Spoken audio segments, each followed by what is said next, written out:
નમસ્તે વિદ્યાર્થી મિત્રો, હોમ ટ્યુશન ક્લાસીસમાં આપનું સ્વાગત છે।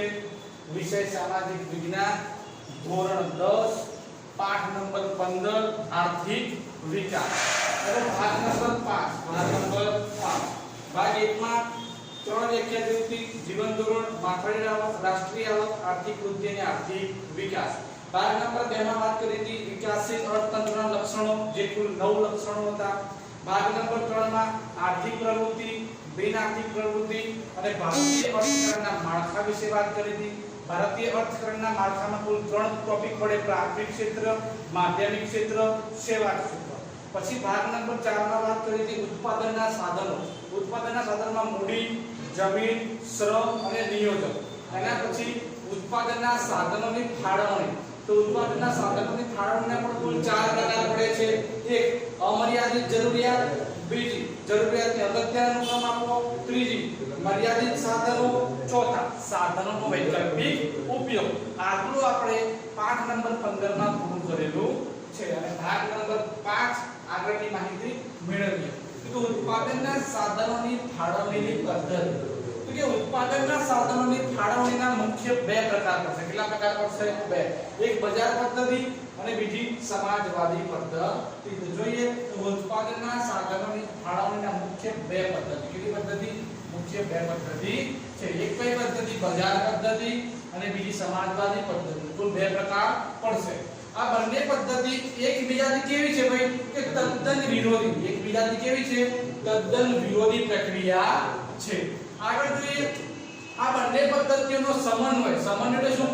ભેગી કરવાની। સમન્વય એટલે ભેગી કરવી।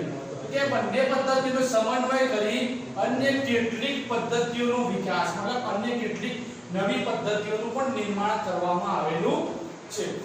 તો એમાંથી પહેલી પદ્ધતિ જોઈએ બજાર પદ્ધતિ। કઈ પદ્ધતિ ભાઈ? બજાર પદ્ધતિ। કે બજાર પદ્ધતિ અપનાવેલી હોય અથવા બજાર પદ્ધતિ દ્વારા કોઈને આર્થિક વિકાસ કર્યો હોય તેવા દેશ કયા? તો કે એક તો અમેરિકા અને બીજા નંબરમાં જાપાન જેવા દેશોએ પોતાનો આર્થિક વિકાસ કઈ પદ્ધતિથી? બજાર પદ્ધતિથી કરેલો છે। તો કે અમેરિકા અને જાપાન જેવા દેશોએ પોતાના આર્થિક વિકાસ માટે બજાર પદ્ધતિને અપનાવેલી છે। આગળ જોઈએ બજાર પદ્ધતિને બીજો ઉપનામ પણ એક આપવામાં આવેલું છે। તો બજાર પદ્ધતિને મૂડીવાદી પદ્ધતિ કહેવાય। કેવી કહેવાય ભાઈ? મૂડીવાદી પદ્ધતિ તરીકે પણ આપણે તેને ઓળખીએ છીએ। આગળ જોઈએ આ પદ્ધતિમાં ઉત્પાદનની ફાળવણી, તો ઉત્પાદનની મતલબ ઉત્પાદન વધારવું છે, કોઈ નવા યંત્રો લાવવા છે તો આપણે ક્યારે લાવી શકીશું? નફો થશે તો નફા ઉપરથી નવી ઉત્પાદનના સાધનો વસાવીશું। કે આ પદ્ધતિમાં ઉત્પાદનની ફાળવણી નફાના આધારે થશે। એના આધારે થાય? નફાના આધારે થતી જોવા મળે છે। એના પછી જોઈએ આ પદ્ધતિમાં ઉત્પાદન અને આર્થિક નિર્ણયો કેન્દ્ર સ્થાને શું હોય? નફો। તમારે બધું ઉત્પાદન કરવું છે। આર્થિક નિર્ણયો કે ધંધા રોજગારને લગતા, ધંધા રોજગારને લગતા નિર્ણયોને આર્થિક નિર્ણયો કહેવાય। કે ઉત્પાદન અને આર્થિક નિર્ણયો કેન્દ્ર સ્થાને શું હોય? તો કે નફો હોય છે। આગળ જોઈએ જે લોકોને જે ઉદ્યોગમાં મૂડી રોકાણ કરવાનું લાગ્યું, એમને લાગ્યું મને આમાંથી વધુ નફો થશે, એ લોકોએ એ ઉદ્યોગોમાં શું કર્યું? કે મૂડીનું રોકાણ કર્યું। જોઈએ જે લોકોને જે ઉદ્યોગમાં મૂડી રોકવાનું ફાયદાકારક જણાય તેમાં મૂડીનું રોકાણ કરે છે। અને અર્થતંત્રના બજાર પદ્ધતિ છે એ સ્વતંત્ર મતલબ સંપૂર્ણ મુક્ત છે। સંપૂર્ણપણે મુક્ત છે। આ પદ્ધતિમાં સરકાર મતલબ આમાં સરકાર કોઈ દખલગીરી કરી શકતી નથી। તમે કોઈ પણ ધંધો કરશો, પ્રાઇવેટ ધંધો કરશો, એમાં સરકાર કોઈ હસ્તક્ષેપ કરતી નથી। આગળ જોઈએ બજાર તંત્રમાં સ્પર્ધા, કઈ ભાઈ? સ્પર્ધાનું તત્વ અનોખી કામગીરી બજાવે છે। બજાર તંત્રમાં સ્પર્ધાનું તત્વ જે છે એ અનોખી કામગીરી બજાવે છે। આગળ હરીફાયુક્ત બજારમાં મહત્તમ નફો, શું ભાઈ? હરીફાયુક્ત બજારમાં મહત્તમ નફો મેળવવાની કાર્યક્ષમતા, શું ભાઈ? કે વધુને વધુ ઊંચે લઈ જવાની હોય છે। કેમ? કે હરીફાયુક્ત બજાર હોય, પોતાનો નફો છે એ વધુને વધુ ઊંચો નફો લઈ જવા માટે આ પદ્ધતિ ઉપયોગમાં આવે છે।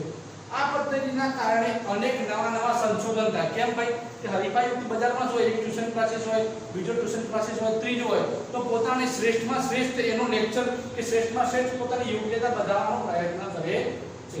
કે આ પ્રક્રિયાના કારણે અનેક નવા સંશોધન થાય, તેથી ઉત્પાદનમાં નવી સંશોધન થશે કે નવી પદ્ધતિઓ શોધાશે અને જેના દ્વારા ઉત્પાદન મહત્તમ થાય છે અને આર્થિક વિકાસ કેવો બને? આર્થિક વિકાસ ઝડપથી જોવા મળે છે. હવે આ પૂછાશે કે બજાર તંત્રની પદ્ધતિના લક્ષણો વિશે માહિતી આપો. તો પહેલો મુદ્દો જોઈએ તો કે ઉત્પાદનમાં સાધનો, ઉત્પાદનના જે સાધનોની માલિકી કોની હોય? તો માલિકી વ્યક્તિગત લોકોની હોય, વ્યક્તિગતની હોય અથવા તો ખાનગી હોય. સીધો વિકલ્પ પણ પૂછાય કે બજાર પદ્ધતિમાં ઉત્પાદનના સાધનોની માલિકી કોની હોય છે? વ્યક્તિગત, કોઈ એક વ્યક્તિ હોય અથવા તો ખાનગી વ્યક્તિ હોય એની માલિકી હોય છે. બીજો મુદ્દો જોઈએ તો બજાર પદ્ધતિમાં આર્થિક પ્રવૃત્તિમાં, મતલબ બજાર પદ્ધતિનો મુખ્ય હેતુ શું? નફો કમાવાનો. કે આર્થિક પ્રવૃત્તિ મતલબ ધંધાને લગતી પ્રવૃત્તિમાં કેન્દ્રમાં શું હોય? તો નફો હોય. કે સૌથી વધુ શું હોય? નફો કમાવાની ગણતરી હોય છે. આગળ જોઈએ ગ્રાહકોની પસંદગી કરવાની, મતલબ ગ્રાહકને કોઈ વસ્તુ લેવી છે તો બજાર તંત્ર મુક્ત છે, તો કોઈ બી જગ્યાએથી તમે પસંદ કરીને કોઈ વસ્તુ ખરીદી શકો છો. તો ગ્રાહકને પસંદગી કરવાની વિશાળ તક મળે છે. એક ઉદાહરણ આપણે ટ્યુશનનો લઈએ, 4-5 ટ્યુશન ક્લાસીસ ચાલતા હોય તો તમને પસંદગી કરવાનો હક છે કે મારે કયા ટ્યુશનમાં જવું છે. તો બજાર તંત્રમાં એની વિશાળ તક જોવા મળે છે. સરકારનો હસ્તક્ષેપ બજારમાં હોતો નથી, મતલબ સરકાર આમાં કોઈ દખલગીરી કરી શકતી નથી. આગળ જોઈએ ઉત્પાદનમાં સાધનોની ફાળવણી નફા આધારિત થાય. તમને જેમ નફો મળશે તેમ તમે પોતાનો શું કરશો તો નફા આધારિત ઉત્પાદનના સાધનો નવા વિકસાવી શકશો. પહેલું વર્ષ થયું, તમને નફો મળ્યો, તમે કોઈ ધંધો કરતા હો તો ધંધાને આગળ લઈ જશો, ફરીથી નફો મળ્યો તો ધંધામાં ઉત્પાદનના સાધનમાં વધારો કરો છો. છેલ્લો મુદ્દો આર્થિક નિર્ણયોમાં ભાવતંત્રના આધારે. આર્થિક એટલે કે ધંધા રોજગારની દ્રષ્ટિએ જે નિર્ણય હોય તે નિર્ણય આપણે ભાવતંત્રના આધારે લઈએ છીએ. આગળની માહિતી મેળવીએ. ચલો આગળ જોઈએ બજાર પદ્ધતિના લાભ. બજાર પદ્ધતિથી કયા લાભ થશે? તો પહેલો લાભ, બજાર પદ્ધતિમાં વ્યક્તિનું આર્થિક સ્વાતંત્ર્ય જળવાય છે. મતલબ આમાં કોઈ નીતિ નિયમ નથી કે જે બજાર પદ્ધતિમાં જે પણ વ્યક્તિ ધંધો કરશે એનું પોતાનું આર્થિક ધંધાની દ્રષ્ટિએ એનું સ્વાતંત્રતા જળવાય છે, મતલબ એ આઝાદ હોય છે. બીજો મુદ્દો જોઈએ ઉત્પાદનમાં સાધનોનો મહત્તમ અને કાર્યક્ષમ ઉપયોગ થાય. જેટલો મહત્તમ ઉપયોગ કરવો હોય, કાર્યક્ષમતા જેટલી વધારે એનો ઉપયોગ એમાં કરી શકાય છે. ત્રીજો મુદ્દો મહત્તમ ઉત્પાદન હાંસલ કરી શકાય. મતલબ આનો કોઈ એવું હસ્તક્ષેપ નથી કે તમે આટલું ઉત્પાદન કરીને તમે બંધ થઈ જાઓ, એવું કંઈ હોતું નથી. તમારે એનું જેટલું ઉત્પાદન કરવું એટલું ઉત્પાદન તમે કરી શકો છો. આમાં કોઈ પ્રકારની બંધી છે નહીં. આગળનો મુદ્દો અર્થતંત્રમાં સતત નવા સંશોધન થતા રહે છે. એના કારણે કે જેના કારણે આર્થિક વિકાસને ગતિ મળે છે. અર્થતંત્રમાં અનેક નવા સંશોધન થતા રહે છે જેના કારણે આર્થિક વિકાસને ગતિ મળે છે. છેલ્લો મુદ્દો સ્પર્ધાના કારણે વસ્તુની ગુણવત્તા શ્રેષ્ઠ મળે. સ્પર્ધાના કારણે મતલબ ધારો કે એક ઉદાહરણ લઈએ બાઇકનું, તો બાઇકમાં શું થાય ભાઈ? તો બાઇકની એની ગુણવત્તા જોવાની, એની એવરેજ જોવાની, એની કેપેસિટી જોવાની. કે સ્પર્ધાના કારણે દરેક કંપની પોતાનું જે બાઇક છે એ સૌથી શ્રેષ્ઠ આપશે એવો પ્રયત્ન કરશે, જેના કારણે શું બનશે ભાઈ? તો ગુણવત્તા કોઈ પણ વસ્તુની શ્રેષ્ઠ બને છે. તો બજાર પદ્ધતિમાં વ્યક્તિનું આર્થિક સ્વાતંત્ર્ય જળવાય છે, મહત્તમ અને કાર્યક્ષમ ઉપયોગ થઈ શકે છે, મહત્તમ ઉત્પાદન હાંસલ કરી શકે છે, નવા સંશોધન થશે જેના કારણે આર્થિક વિકાસને ગતિ મળે છે અને સ્પર્ધાના કારણે વસ્તુની ગુણવત્તા કેવી શ્રેષ્ઠ બને છે. કારણે શું થયા? લાભ થયા. હવે એની ખામીઓ કે બજાર પદ્ધતિના લાભ પણ જોવા મળશે, એની પણ ઘણી બધી ખામીઓ પણ જોવા મળે છે. પહેલું જોઈએ નફાને ધ્યાનમાં રાખીને ઉત્પાદન થાય. અમારે મેન ઉદ્દેશ્ય શું? નફો મેળવવાનો. એનાથી કોઈને ગમે તેટલું નુકસાન થાય તો એને કોઈ ફરક પડતો નથી. કે નફાને ધ્યાનમાં રાખીને ઉત્પાદન થતું હોવાથી મોજ શોખની વસ્તુનું ઉત્પાદન કેવું થાય? તો વધુ થાય. મોજ શોખની વસ્તુનું ઉત્પાદન કેવું થશે? વધુ થશે. અને પ્રાથમિક જરૂરિયાતની વસ્તુનું ઉત્પાદન ઘટે છે. પ્રાથમિક જરૂરિયાત શું ભાઈ? આપણને અનાજ, કપડાં, રહેઠાણ, શિક્ષણ, આરોગ્ય, એનું ઉત્પાદન ઓછું છે. મોજ શોખની વસ્તુનું ઉત્પાદન કેવું થાય? વધુ. કેમ? તો કે આમાં સરકારનો કોઈ હસ્તક્ષેપ હોતો નથી એટલા માટે. તો એને ખામી થઈ. બીજો મુદ્દો જોઈએ રાજ્યની કોઈ નીતિ વિષય ભૂમિકા ન હોવાથી કુદરતી સંપત્તિનો દુર્વ્યય થાય છે. કુદરતી સંપત્તિનો શું થાય ભાઈ? દુર્વ્યય થાય. કઈ રીતે? તો જંગલમાંથી મારા ફર્નિચરનો ઉદ્યોગ છે, તો જંગલમાંથી ગમે તેટલા લાકડા કાપીશ, તો મને નીતિ વિશે ભૂમિકામાં શું ભાઈ તો કે રાજ્ય સરકાર નડી શકતી નથી. જે આપણે 8મા પાઠમાં સામુદાયિક જનગણનામાં વાત કરીશું તો કે કુદરતી સંપત્તિનો દુર્વ્યય થાય. કેમ? તો આમાં સરકારની કોઈ ભૂમિકા નથી, કોઈ નીતિ નિયમ નથી માટે. તો આ એની ખામી થઈ.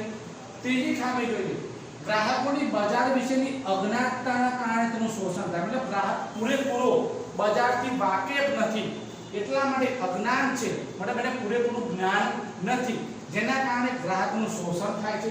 તો આ પણ એક એની ખામી થઈ. ચોથા નંબરની ખામી જોઈએ સંપત્તિ અને આવકનું કેન્દ્રીકરણ થવાથી આવકની અસમાનતામાં વધારો થાય. મતલબ જીઓનું કાર્ડ, મોબાઈલની વાત કરીએ સૌથી વધુ કાર્ડ કયું? જીઓનું. તો આવકનું કેન્દ્રીકરણ ક્યાંથી ભાઈ? જીઓ કંપની. એના કારણે આવકની અસમાનતા તમે વધારો, મતલબ એકની એક જગ્યાએ આવક વધશે. તો ખામી થઈ. કેમ? તો આને આપણે અટકાવી દઈએ કે ભાઈ તારા આટલા લાખ કે આટલા કરોડથી વધારે કાર્ડ બનાવવાના નહીં. કેમ? તો બીજી કંપનીને પણ ફાયદો થાય, પણ એવું નથી થતું. ખામી થઈ. છેલ્લો મુદ્દો ઇજારાશાહી એટલે શું? તો કે કોઈ સ્થળથી કોઈ વસ્તુની વાત કરીએ, એ વસ્તુમાં એને એકલાનો ઇજારો હોય તો એને શું કહેવાય? ઇજારાશાહી કહેવાય. મતલબ એક ઉદાહરણ આપીએ કે એક આખું ગામ હોય, એ ગામમાં એક વ્યક્તિ જોડે 70 લાખ રૂપિયા હોય અને આખા ગામમાં ભેગા કરીને 30 લાખ રૂપિયા થાય.